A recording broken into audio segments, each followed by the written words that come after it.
ఎరా అల్లుడు నీకేం కాలేదుగా? ఊరుకోండి, ఆడికేమవుద్ది. ఎరా ఆడి పరిస్థితి ఏంట్రా? ఒంటే కట్టి ఎడారిలో వదిలేసా. ఎడారిలో వదిలేసావా? అయినా నీకెవరన్నా దొరికితే పెప్పరమెంటారా? సర్లేండి మావా, ఈ ఆపరేషన్ సక్సెస్ అవ్వాలంటే మనకి డింపుల్ గారు లాంటి ఇంకో బెస్ట్ బక్రా దొరకాలి. సారీ అండి. అయినా డింపుల్ లాంటి బక్రా దొరకడం కష్టం కదరా. మీరు టెన్షన్ పడకండి సార్, వాడు పడతాడు. దొరికాడు. చూసారా? ఎవడరా? పేడా. పేడా? అరే భలేవాడిని క్యాచ్ చేసావురా. వాడు టైం దొరికినప్పుడల్లా రూపీస్ దిరమ్స్ అని ఈక్వేషన్స్ చెప్తుంటాడు రా. నీ దెబ్బ కోడికి పెచ్చరూపు వచ్చేస్తుంది కదరా. వచ్చేస్తా సార్. ఎక్కడ పట్టారు సార్ ఈ వజ్రాన్ని? గురువారం నాన్ వెజ్ గురువారం non veg security guard understand. ఏంటి జాలీగా చూస్తున్నావు? అబ్బా ఏం బాడీ అయ్యా, 10 మంది కొట్టినా పర్వాలేదు అనిపిస్తుంది. నన్ను ఎందుకు కొడతారయ్యా? జోక్ చేశానయ్యా. రూపాయలు దిర్హంస్ తో జోక్ చేయకూడదు. చెప్పానా ఇలాగే అంటాడని? చెప్పానా? నువ్వేదో చెప్పాలనుకుంటున్నావు కదా, చెప్పు. బాయ్ గారు మాతో ఏదో సీక్రెట్ మాట్లాడాలంట. ఆ టెంట్ వైపు ఎవరిని రావద్దని చెప్పమన్నారు. సీక్రెట్? మీరు వెళ్ళండి, నేను రాను. ఓకే వెళ్ళండి. పదరా. సీక్రెట్ స్టార్ట్ చేయి. ఏంటి స్వామి ఇది? పెట్రో ప్లాంట్ అంటే పెట్రోల్ మొక్క. పెట్రోల్ బంకు గురించి విన్నాం గానీ పెట్రోల్ మొక్కేంటి బాబా? చూపిస్తా.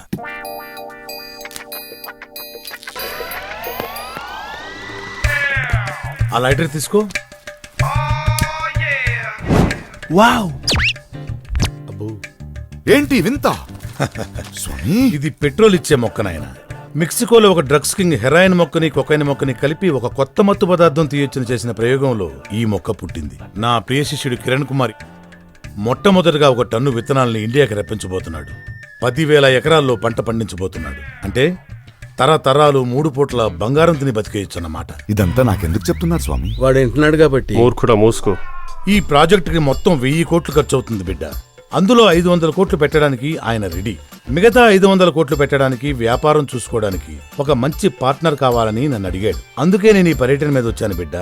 నువ్వు నా ప్రియ శిష్యుడివి కాబట్టి మొట్టమొదటి అవకాశం నీకే ఇస్తున్నాను బిడ్డ. చాలా థ్యాంక్స్ స్వామి.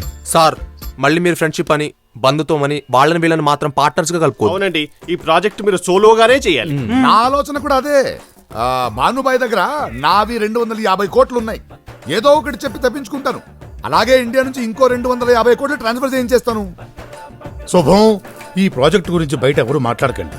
దీన్ని రహస్యంగా ఉంచండి, లేకపోతే మా కిరణ్ కుమార్ రెడ్డి దగ్గర నాకు మాట వస్తుంది. అలాగే బాబా. అలాగే బాబా. నిజమా? అవును సార్, నా చెవులతో విన్నాను, నా కళ్ళతో చూశాను. మనం ఇక్కడ 10,000 అడుగులు తవ్వితే గానీ చెంచాడు పెట్రోల్ పుట్టట్లేదు సార్. అది మామూలు మొక్క కాదు సార్, పిండితే పెట్రోల్ కారిపోతుంది sir. Dad, it's a miracle. అడ్డమైన బిజినెస్ లో వాడు మనతో డబ్బులు పెట్టించి ఇది మాత్రం సోలోగా చేసుకుంటాడా? చెప్తాను. దోస్త్, నీతో కొంచెం అర్జెంట్ గా మాట్లాడాలి. చెప్పు. ఏం లేదు, నాకు కొంచెం మనీ కావాల్సి వచ్చింది. నా 250 ట్రాన్స్ఫర్ చేస్తే. 250 చాలా? 500 ఇమ్మంటావా? లేదు 250 చాలు. ఎవరికి ట్రాన్స్ఫర్ చేయాలి? నీకా, కిరణ్ కుమార్? ఈ విషయం నీకెలా? అబ్బా ఏం యాక్ట్ చేస్తున్నావురా? అంతా తెలుసు దోస్త్. పెట్రోల్ ప్లాంట్ ప్రాజెక్టు గురించి విన్నాను. ఇప్పటిదాకా లీగల్ అయినా ఇల్లీగల్ అయినా అన్ని బిజినెస్లు కలిసే చేశావు. ఇది మాత్రం నువ్వు సోలోగా చేసుకుంటావా? అలా కాదు దోస్త్, ఇందులో కొంచెం రిస్క్ ఉంది. నిన్నెందుకు ఇన్వాల్వ్ చేయాలని. నాకు రిస్క్ అంటేనే ఇష్టం. ఓకే, ఇద్దరు కలిసే చేద్దాం. 50-50. ఓకే దోస్త్. పేడా సార్, ఈ పెళ్ళవగానే మనీ మొత్తం ట్రాన్స్ఫర్ చేయొచ్చు. అప్పటిదాకా ఎందుకు సార్? మీరు ఊ అనండి, 5 నిమిషాల్లో ట్రాన్స్ఫర్ చేసేస్తాను. అప్పుడప్పుడు ఆలస్యం అవకాశాన్ని దూరం చేస్తుంది సార్. ఊ అనండి సార్. సార్ మీరు పేర్లు ఇవ్వండి, హైదరాబాద్కి హవాలా చేసేస్తాను. ఈ నాకంటే సన్నాసిలో ఉన్నాడు రా. అందుకే కదా సార్ సెలెక్ట్ చేశాను. ఇందులో గోవర్ధన్ ఏనుంది? అది కిరణ్ కుమార్ మావగారు సొంత పేరు మీద చేస్తే బాగుండదని. కరెక్ట్. ఈ 2వ అకౌంట్ నెంబర్ ఎవరు సార్? మీడియేటర్ది. 5% ఎక్స్ట్రా ట్రాన్స్ఫర్ చేయి. ఏమైనా మీడియేటర్ కమిషన్ మాత్రం కరెక్ట్ గా ఇవ్వాలి సార్. ఏమంటారు? కరెక్ట్. మీడియేటర్ ఇడే కదరా. భలే కనిపెట్టారు సార్. లీగల్ గా కూడా బాగా టైట్ చేసావు. ఎందుకైనా మంచిదని. ఓహో, భగవంతుడి దయవల్ల నువ్వు మాఫియాలోకి వెళ్ళలేదు కనరా. వెళ్ళినట్టయితే మాఫియా వాళ్ళంతా సర్వనాశనం అయిపోయేవాళ్ళు. Thank you sir. సిగ్గుపడుతున్నావు. వెళ్ళొద్దు. నువ్వు మాట్లాడుతుంది డమ్మీ పెళ్లి గురించేగా? డమ్మి కాదు, రియల్ కాదు. అసలు నాకు పెళ్ళే వద్దు. నువ్వు ఆగు. అలాగేనమ్మా, నీకు నచ్చింది నేనేది చేయను. దోస్త్, ఈ పెళ్లి క్యాన్సిల్ చేసి మేము ఇండియాకి వెళ్ళిపోతాం.